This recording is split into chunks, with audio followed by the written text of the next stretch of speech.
Thank you for rejoining us for the second half of the Sanctity of Life interview. We will continue to discuss more topics relating to the sanctity of life. I hope you enjoy the remainder of this interview. So, the next thing to talk about, which is related in a way, it's drug addiction, which, in some ways pornography is a drug, but this would be more referring to illicit substances. I mean, wouldn't need to spend a whole lot on the subject, but just to kind of bring it to light, I mean, as I've been studying probably over the past 5 to 10 years, I've just been seeing in the news that, especially with fentanyl, that fentanyl overdoses and drug addictions are becoming more and more serious and more of a problem, especially in certain regions of the United States. So, and it's just, causing death and destruction and broken families and, so many things that it's just, very clearly another area that Satan is working, another example of the culture of death. For sure. And one of the things is in our church, there's several of us brothers that will go in and do sessions in the Des Moines County Jail. And you go in the jail, and what it is, we're with a group of men, residents in the jail, men, and it's just tough because a lot of these men, they have been brought down. They're being mastered by drug addiction, and they don't like it. And because what they know they want to be out there for their children. And that's the whole thing. That's what pains them the most. They know they need to be there with their children, protecting their children, and yet drug addiction has brought them away from their family into jail. And so I think this is just one way we see the enemy working against humanity, is that it's splitting the fathers away from their children and their wives. I mean, from the very ones they're called to nurture and protect. Yeah, I mean, and I mentioned that pornography can be considered a drug, but I would say, or I think it's known that the way that they impact the brain is pretty much the same. It's like these substances, they produce chemicals that create a pleasurable feeling in the brain, and then when that wears off, there's a desire for more. And mechanistically, these substances and pornography work the same way, right, in the brain. Yeah, that's right. And what it is, it's simulating. It's a perverse simulation of God's design. God designed, obviously, the brains us to feel good after doing productive things, but Satan would want to try to pervert that and provide harmful alternatives so that we can take a shortcut or quote skip what God actually fulfilling what God's design is and experiencing the reward the way God intends it. Yeah, it's maybe all about trying to find pleasure without for no reason other than finding pleasure. You just purely want pleasure, and that's it. It's not connected to anything good or productive or healthy, as you mentioned. Yeah. So, moving on to the next thing here, it's one area that we mentioned at the beginning is caring for people mentally and physically as well. So, considering the concepts of mental health and physical health. Start with mental health here. It's made the headlines over the past couple of years in the news, where actually the Surgeon General Vivek Murthy under the Biden administration declared loneliness an epidemic. It's gotten so serious. Some stats are the feelings of loneliness in high school girls have increased from 36 to 57% over 10 years. 30% of Americans feel lonely at least once a week, and there's been an observable decrease in social interaction over the past 20 years. So obviously, this is a problem, as we mentioned earlier. Human connection is something that's very important. So we see a a trend away from human connection, and that is having negative impact on people's lives in really many different aspects, both spiritually and mentally, and mental health is connected to physical health as well. So, what are some observations or thoughts that you have in regards to mental health and the situation that we're in today?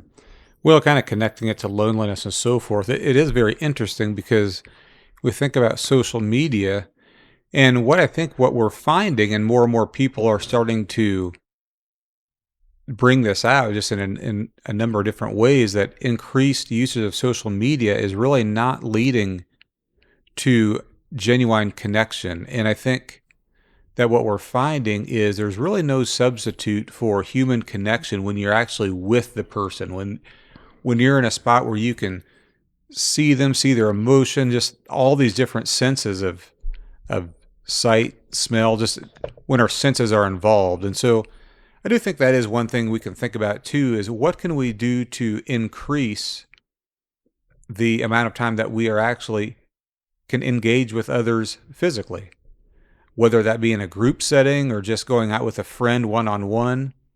Now, there are, again, many advantages. There's many good things about using social media. Very, very helpful things. There's no doubt about that. But I think what we found is there's still no substitute for just for connection with, than just genuinely being with a person or with a group. And so probably what we'd want to do is try to encourage those types of connections. Yeah. That's a good point. The irony is, it's like, as a globe, we're more, communication-wise, we're more connected than ever before. You can about contact anybody anywhere in the world at any time, but it's just kind of ironic that a side effect of that is loneliness.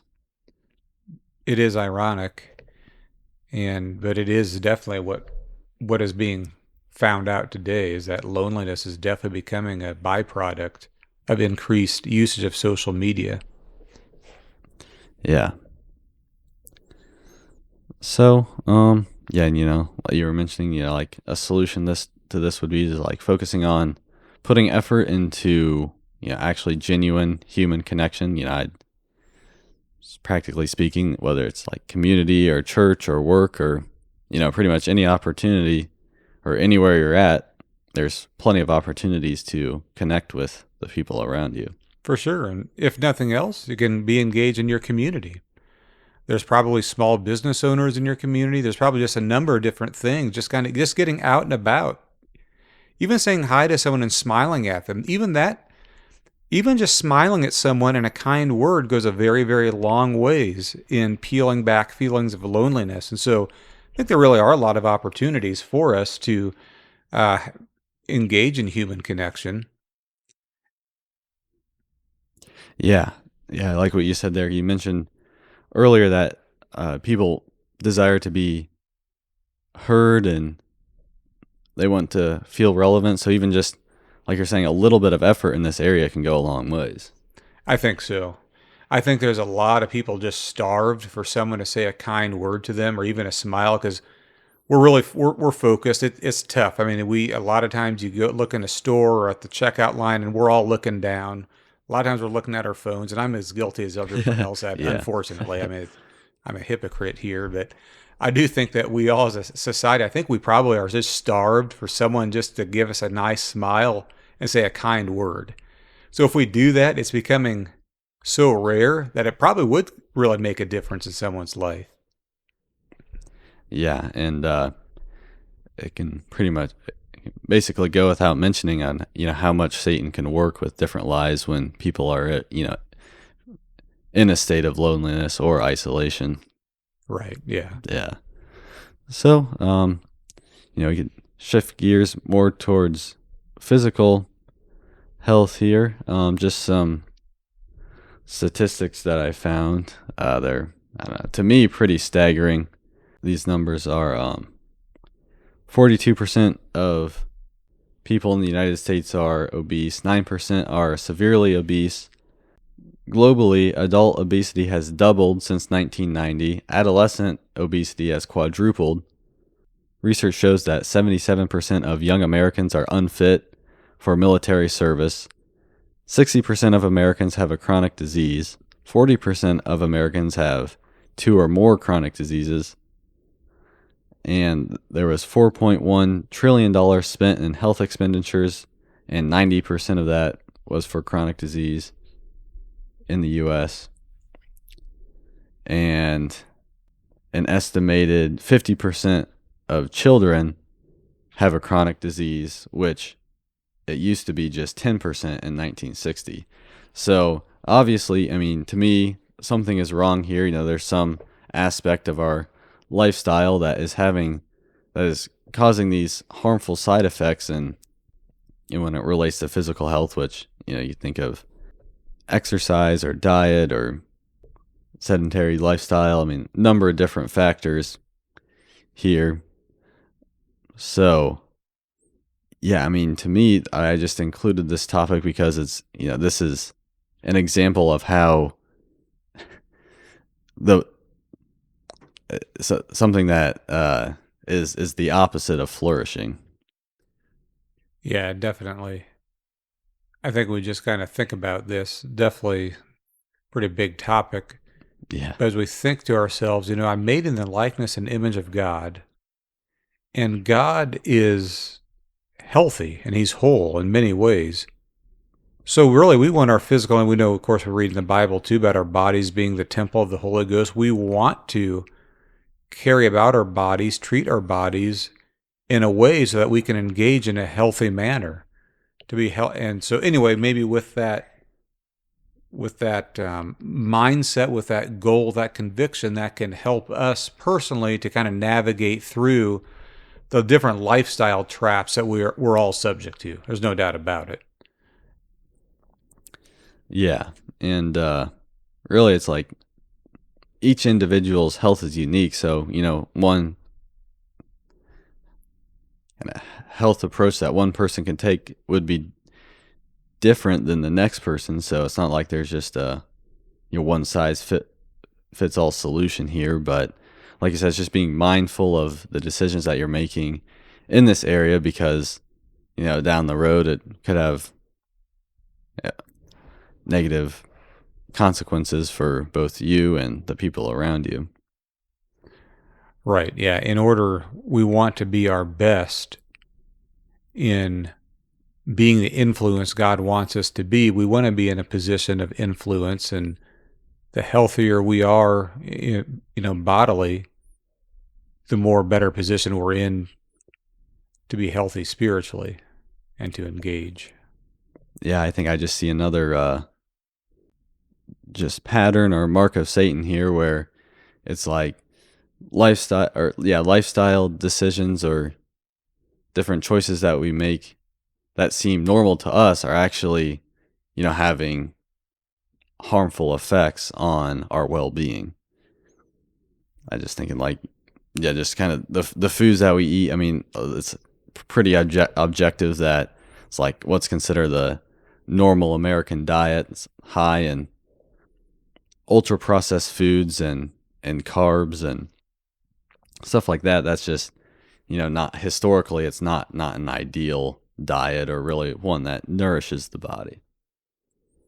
Yeah, that's correct. And I think that's actually coming to light more and more recently. And it's actually becoming very alarming to a lot of people, even at the high governmental levels right now. There is a level of alarm of what those types of foods, that type of production, what it's doing to the health of America. And so it's beginning to be addressed and considered, and be interesting to kind of see how all that unfolds as time progresses.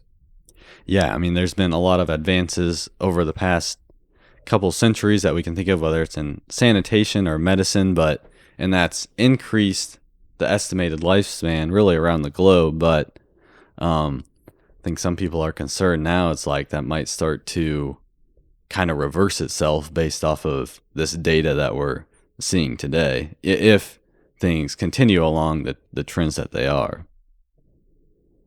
Yeah, it's good concern. Yeah. So When it comes to health, is there any other thoughts that you have? Or Not really. I think those are the main ones that I have on yeah, health. yeah. So the next topic here is another big topic, but it's just another area that Satan has a lot of room to work in, and really, I mean, I consider it one of the most deadly and violent forces of all time, and that's government corruption. And that, leads to whether it be, oppression or harmful policy. Um, Pretty much goes without saying. There's so many examples, both currently and in the past, of, how much damage a corrupt government can do to its people. And it's the decisions that governments make, they trickle down to the population and have a severe impact on pretty much every aspect of people's well-being, whether they realize it or not, or whether they're paying attention to it or not. So a couple points here, maybe don't need to cover all of them, but just some examples, and we can get into some of your thoughts. I mean, inflation would impact how people's budgets and what they can afford to, how they can afford, what they can afford, whether it's food or other needs. And then energy is a big deal. It's like, to support how our globe operates today, there's a big demand for energy in order to produce electricity and run factories and businesses. So having that readily available is a big humanitarian need. That drugs and crime, we already talked about a little bit. War is an obvious one. State of economy in general, regulations, and then obviously different social issues are all areas that the government impacts significantly with the policies that they pass, or the crime that they allow. So just thinking of government oppression, I think I just kind of wanted to highlight here, it's like, it really has, one thing I found is it has a more significant impact on everybody's life and a far-reaching impact than what we think. So, what examples have you seen, or could you think of that, or observations that you have that would reflect this, that it's like, we live just day-to-day life, but actually the government has pretty significant impact on how we operate day-to-day? Well, yeah, it's a pretty massive topic, so kind of difficult how to Yeah, even put it I just a just kind of few wanted minutes. to, yeah. Um, I would say probably one of the very first things I can think of, you look at the prophets in the Bible, and they spent the bulk of their audience was the government. And the reason for that is because the policies that the governmental leaders made finally affected all of the people, whether for good or for bad. And it happens today as well. In fact, Jesus really spent a lot of his times engaging the politicians as well, the Pharisees.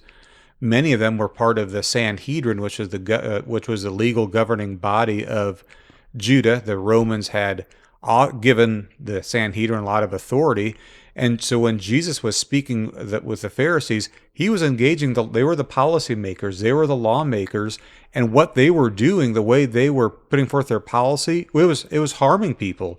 Jesus said, you're so focused on these small things, you're forgetting about the important things. He says, you're turning people into worse children of hell than when they were before. And it was because of the way that they were governing and putting forth these policies that were just harming the people.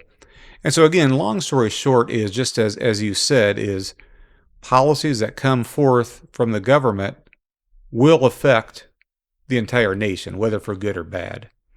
We've seen that with the acceptance of abortion, with the acceptance of same-sex marriage, just a lot of things. If the government deems it to be okay, usually not that long after, the rest of a lot of the populace begin thinking it's okay too. If the government says it's okay, well, then it must be okay. And So I think that's just one of probably the very first consideration I can think of.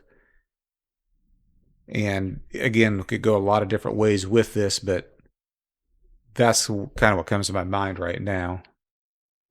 I think one thing we can do as we engage the policymakers is that we can encourage them to do good, to pass policy that are aligned with God's design. Just for example, I'm just very thankful that just 2 sessions ago, the Iowa State Legislature, they passed law basically prohibiting sexually explicit material in public school libraries and elementary libraries. That's very good. There's protection there. And so that's just an example. And I think sometimes too, when there are lawmakers who are abiding by the biblical vision for government, which is to reward the good and to punish evil, that we can thank them as well. Just thanks for putting forth a policy that is going to be very good for our well-being. Yeah, and I think there's opportunities to engage with policymakers both locally and nationally as well. And I know my experience is I've had some experience with interacting with more local politicians like in the state legislature, and they, appreciate hearing from the constituents. So there definitely is a desire there. It's like, well, there's, definitely some that are more corrupt than others, but I think that just in general, there definitely is good people in government who do want to hear from the people and do want input and feedback. And really, what better group of people to be influenced by than by God's people? Right, because if they're not, it's like we know the alternative, right? Right, yeah. Yeah, it would be not God's people. So, I mean, one verse that I think sums this up, our conversation up very well in regards to government is Proverbs 29, verses 2 and 4. And they read, "When the righteous are in authority, the people rejoice. But when the wicked beareth rule, the people mourn." It's really just as simple as that. Yeah. And the verse 4 is, "The king by judgment establisheth the land, but he that receiveth gifts overthroweth it." Mm-hmm. So if there's a corrupt government, then there's consequences that trickle all the way down the chain. Right. Yeah. Just one relevant example that comes to mind is, to me, that highlights what we're talking about very well, is I listened to a podcast. It was done a couple years ago. It was Jordan Peterson's podcast. He interviewed somebody called Magat Wade, and what they talked about is how the corruption of the governments in African countries prevented people from essentially starting businesses and kind of working for their own economic freedom. So there's different countries in Africa that have regulations and laws that are just completely stifle the freedom and people's ability to kind of work and build a life for their own. So it's like these people are in Africa, they're capable of building their own life, they're capable of building businesses and producing things, but it's like these corrupt governments just shut it all down. And it has, I mean, you think of how much suffering and wars and pain there is, and that come from, that are consequences of those regulations. And it's just like, if those governments were not corrupt, how much better would things be? And I think another thing too, in order for them not to be able to create businesses or jobs or whatever it is, I think when we look at God's design, God called the man, Adam, to provide. He calls him in to provide for his own. And that's just, God has built that within us. That's part of the image and likeness of God, where as men, we feel a responsibility to provide, which is we put forth work so we're able to provide for our loved ones. And so we can see sometimes that there are governments putting in policies that basically squelch that altogether and really turn people either dependent on others or even turning people almost to crime. Yeah, and I think one issue too that maybe haven't touched on yet, but relates to I would say human connection, is that if a government passes a bad law that would require somebody to go against their convictions, I mean, first of all, not only is that deeply troubling to the person who holds those convictions, but it also can cause a lot of division, and it can create, yeah, just groups or factions of people, and like kind of the us and them. And yeah, so just which, all this turmoil and stress and anxiety could be prevented just simply by if that bad law wasn't enacted in the first place. Mm-hmm. Yeah. Just one more topic here before we kind of move on or finish up with the conclusion. So, do you have any other thoughts on governments or government oppression or corruption that would relate to what we've been talking about? No, I can't really think of anything. Okay, so yeah, this next thing is it's probably more of something I've studied personally, and I include it here almost with the intent of, if someone is interested, they could research it more on their own. But yeah, I've just been studying this concept of population reduction. So it's a philosophy that's held by many powerful people around the globe.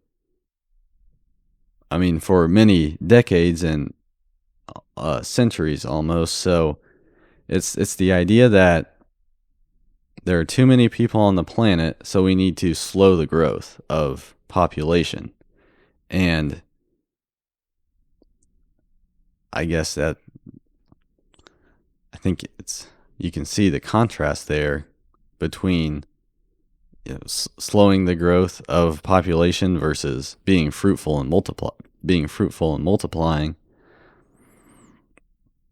So, yeah, in the research here, I tried to include some examples, but just historically over time, I think this has worked a whole lot more than I kind of really realized in the past, because it's not necessarily something that you just come across every day unless you put effort into it. But it's now there's just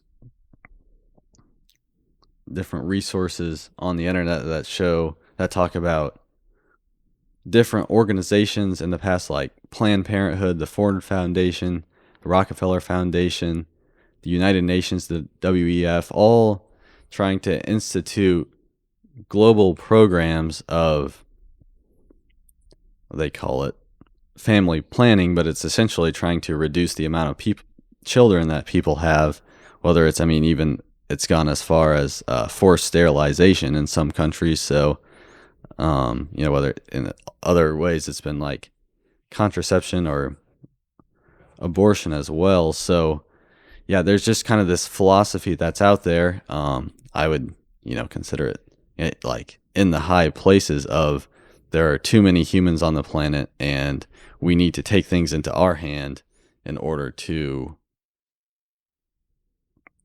solve this problem, which is having less people. So, I don't know, to me, that just seems like definitely a anti-God philosophy. I don't know if you've really looked into this much, or if you have made any observations or studied this topic much. I really haven't done too much study specifically into population reduction, other than just recognizing, I think we read here, I think the phrases here that I'm going to read is the reason that we see this big push for population reduction. Not, again, remember these pushes, as you mentioned, they're not coming from the people. They're coming Yeah. from organizations that are way high up, very wealthy. This is not coming from the people that we engage with. But here's the phrase here. This is why we see this big push at very high levels for the reduction of population. God created man in his own image. In the image of God created he him. Male and female created he him. And God blessed them. And God said unto them, Be fruitful and multiply and replenish or fill the earth and subdue it. I think that right there set the stage for the enemy to put in place that let's do the exact opposite. This is God's very first commandment to mankind. That's quite something. This was, I believe, and maybe I would do some more checking, I'd be wrong, but at least when Adam and Eve were together, I think this was the very first commandment God established. So what a great command. So this commandment had a target on it from day one. I think the enemy saw this. There was something about this commandment that the enemy wanted to take down, and so we see it happening. And it's not anything alarming. I think it's just something that we would expect to see. But does it catch a lot of traction? I don't know, because normal people who are living lives aren't into this stuff. Yeah. We're just simply not. Yeah. But yeah, it's still, though, it's a kind of an invisible hand in culture that does have impact on people, if they're not aware of what's going on.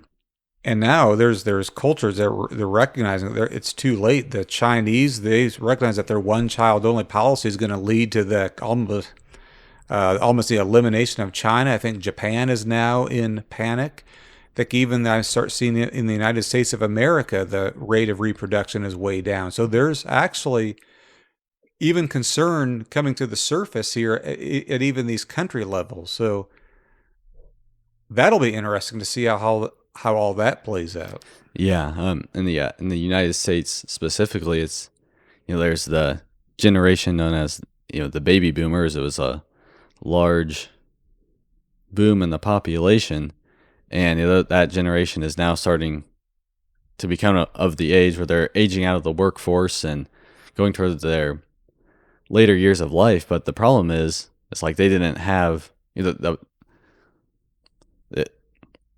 boom. It didn't continue. It was just, it went up, and then the replacement isn't there. So the American workforce is facing a situation where there's a generation that's aging out, and the generation to replace it isn't poised to fulfill the gap that's going to be left.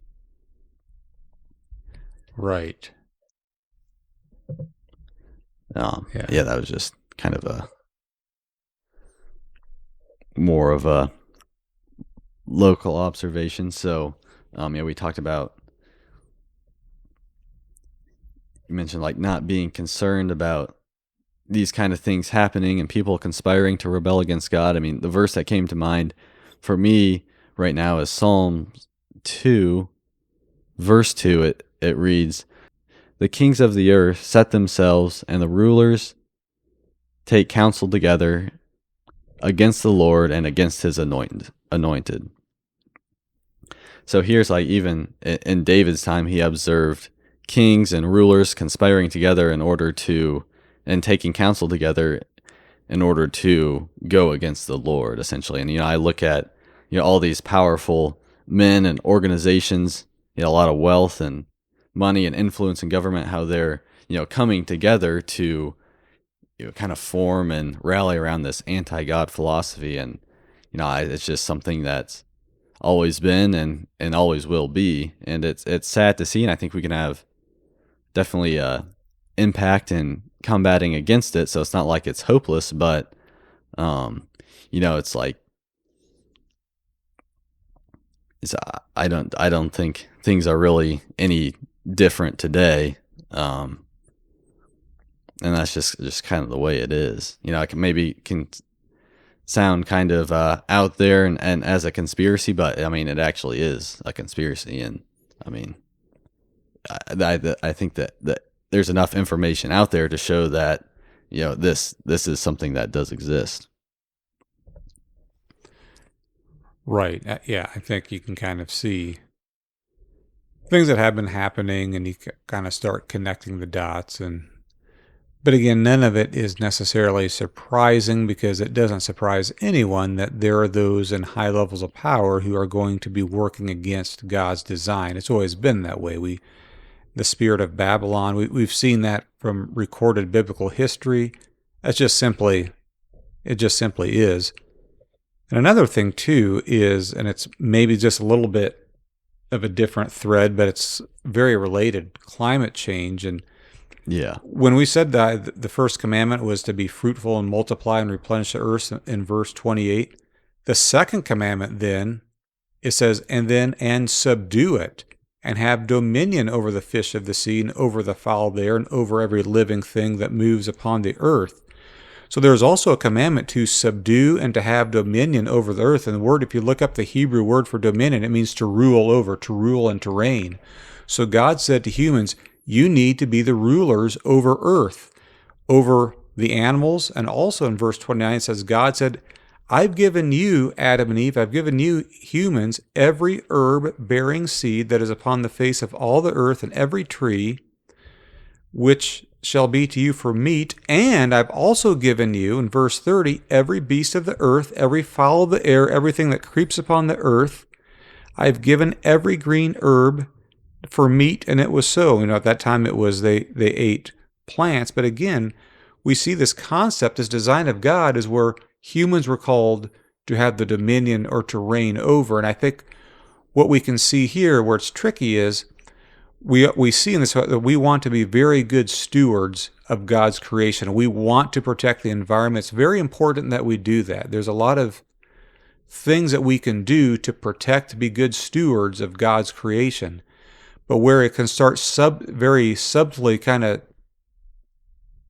going in a wrong direction is when we flip this whole concept, when we say that the earth and the animals and so forth and so on should actually rule over humans. And I think we start seeing policies implemented that are actually leading to a lot of pain and suffering against humanity for some of these stated purposes of whatever it may be. It's climate related, whatever it might be. But again, I think that we see, again, God's narrative begin to becoming flipped, where these different created things are beginning to have dominion and to rule over humans, almost to a point to where all of a sudden humans are invaders on the earth. God created earth for humanity, but when the role is flipped, we see that humanity are just invaders. They're almost like bad, unwanted on this earth. Yeah, that's, pretty much goes in hand with, the philosophy of too many people. It's like, well, if you think people are good, then you would, not want to see less of them. And I kind of presented this in a negative light and presented more of the darker side, but the reality is there's also there are people who do believe true things as well in this area. So there's I kind of heard Jordan Peterson talk about this thing that I don't know, maybe heard it some other places too, but there was in 1980 there was a bet done between two individuals, one named Julian Simon and the other Paul Ehrlich. Paul Ehrlich was well known at the time in the 70s for being kind of a population alarmist. He said, I think maybe in 20 years or something, the globe would run out of resources. I think we since passed his predictions and they were false.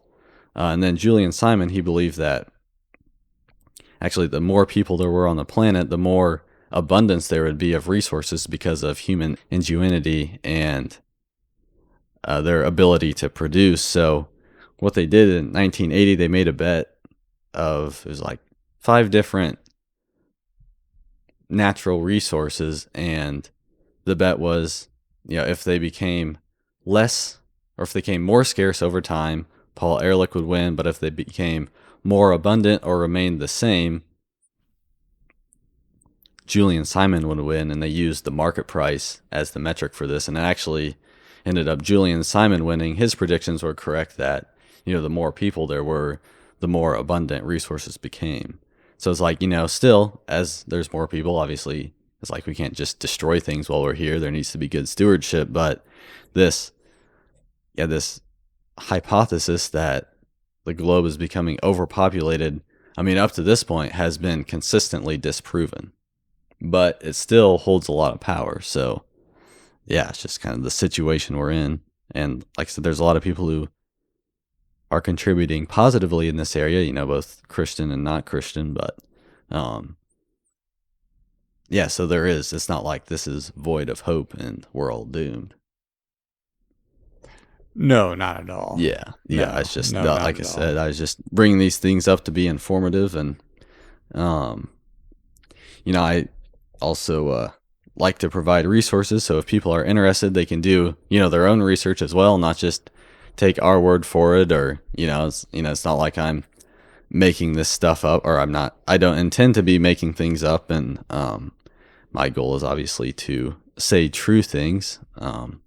So yeah, if you're interested, please look at the sources that I will provide with this episode. So, that was the last topic I had on my notes. So I think we can, transition into the conclusion of this episode. So, two main observations, and we've touched on them throughout the conversation, that I see here is one is spiritual warfare. I think this is spiritual warfare is, you can say a lot about that, but I think kind of our Western secular culture, I think, has kind of removed, in some ways, us considering the spiritual realm in our thinking from day to day. And also, we talked about the culture of life and culture of death. And a lot of times we can see where there's God's commandment, and then Satan is working through different spirits to turn it upside down on its head and create an environment where the exact opposite of God's commandment is encouraged and happens. So, you think of God's ideal is one thing, and then Satan tries to make the exact opposite. To me, it's like John says the spirit of Antichrist is already here. And what is Antichrist? Well, the exact opposite of Christ. So all these things that we see in our world today that are the exact opposite of God's commandments, this is the spirit of the Antichrist. Yeah, I agree. Yeah, and obviously the Bible says it's already here. And right. This is the spiritual warfare that we face, is these spirits trying to drive humanity towards anti-God beliefs and positions and lifestyles that end up in destruction. We can take an idea and judge it by its fruits. Maybe it might look good on the surface or on paper or in theory, but you have to look at the fruits of the idea in order to properly discern it. And then you have the Bible and its commandments that, if followed, they lend to human flourishing. Definitely. So, those are kind of my concluding thoughts and observations. So, and it's like, if I think there's a lot of opportunity. The Bible says to love your neighbor as you love yourself, and we talked about a lot of lies. Obviously, the solution to these lies would be the truth. So it's like dedicating your time and energy and efforts into focusing on replacing the truth, or replacing lies with the truth and the people around you. I just think that's what we're commanded to do. I think there's definitely, as sometimes you hear, as things get darker, there's more of an opportunity to shine. I think that there is a very positive way. I think that we really can be very influential in a very good and positive and healthy way. And I think that since all of humans are created in the likeness and image of God, I think when we are there engaging and speaking to those things that really lend to human flourishing, that there is a desire to hear that. And there's an innate, inherent knowledge that God has embedded within mankind that we know what leads to human flourishing. Deep, deep down, we know what it is. We've been programmed that way. The key is, the challenge is how do we engage with others in a loving and compassionate and a truthful way to advocate or to encourage people to step into or to live into God's design. And I think that's a pretty good thing for us to think about. Yeah. And, another point is too that I think of is, it's obvious to see. It's like, yeah, if you're actively doing destructive things, that's bad. But there's also the aspect of, if you're just, quote, remaining neutral, that's actually not good either, because it's like, well, if I'm just sitting in my house all day, it's like, well, at least I'm not out there shooting people. But it's like, no, you're actually not supposed to do either, because you're supposed to be actively contending for the truth and not just, engaging in or being caught up in distractions of the culture, especially ours of comfort. And it's like, yeah, if you're not actively causing destruction, it's like taking a position of neutrality is also not good either. I think what really our motivator, what drives us, is love for humanity. We love humanity. We want humanity to flourish, and we know that it's God's design is what causes flourishing. So the reason we engage and encourage is not because we want to try to prove that our ideology is correct or that ideology is incorrect. That's not what motivates us. What motivates us is our love for humanity and our desire for all to flourish. Spiritually, that's for sure, but also emotionally and mentally and physically, all very important aspects that God has built into humanity. And we're spiritual beings, we're physical beings, we're emotional beings, we are mental beings in a sense. And so just wholeness and wellness in all of those areas. And so that's what we desire for all mankind. And so we engage out of love. There's just love, care, concern for others. We're always going to be a safe space, if you will, for people to visit with. But we will always encourage others to live into God's truth, God's design, which we're going to talk about a little bit more, I think, in the next episode when we talk about things such as gender and so forth. Again, even within the realm of gender, God has a design that leads to flourishing. And so I think, we'll be talking a bit more about that in the next interview. So that's kind of a concluding thoughts that I have in all of this here. Yeah. Yeah, and we know, what is the reason that Jesus came to earth? Well, the reason is because he loved us. And, that's why he laid down his life in order to give us a path of redemption in order to be with God for eternity. So it's, Jesus, he was motivated by love, and God was motivated by love to send his son down here to earth. So, that, like you said, should be our driving motivator as well. And not just to pass some political agenda or enforce a morality. It's because we actually care about the people around us and want to see the best for them. Right. Yeah, correct. And, sadly, it's, people will, till the end of time, still make decisions that are bad and harmful to themselves. But, it's on the other side, there's plenty of people who are, have eyes and ears for the truth. And I think that's who Jesus was out to reach. And I think that's who, what we should be focused on as well. Mm-hmm. So, I think, just trying to think here if there's anything I can that comes to mind real quick that I maybe would have thought about before anything that would need to be mentioned? I mean, I think we covered everything pretty well. Yeah, the one, I guess the last thing that's something that's I see as important is, Jesus said the truth will set you free. And, we talked about a lot of aspects of slavery and, Satan trying to work, you know, behind the scenes and through deception. So it's like when you are informed with the truth, you have the ability to choose freedom. And yeah, Jesus is the truth.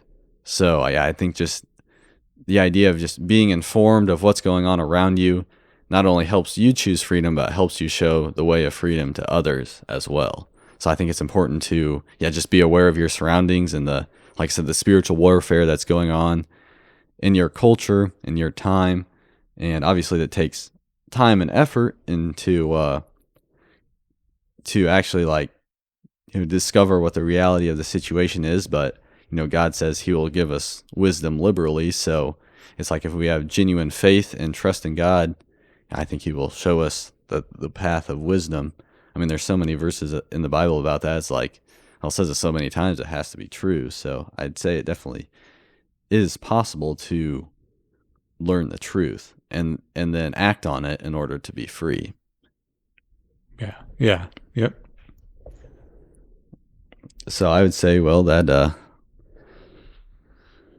would wrap this episode up then. And you did mention there will be another part to the series about gender. So we will pick up with that next time. I hope you enjoyed this discussion.